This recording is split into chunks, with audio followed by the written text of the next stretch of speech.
সপ্তম ভাব থেকে কি কি বিচার করা হয় তা জেনে নেওয়া যাক।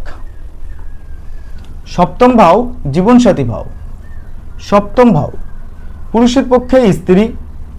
স্ত্রীলোকের পক্ষে স্বামী, বাণিজ্য, অংশীদার বা পার্টনারশিপ, গমনাগমন, কাম প্রবৃত্তি বা কাম বাসনা, পদ প্রতিষ্ঠা, সেক্স ভাব, সম্ভোগ সুখ, মূত্ররোগ, মূত্রপ্রণালী, বিবাহ, শুক্রাণু, গর্ভাশয়, আনন্দ সুখ,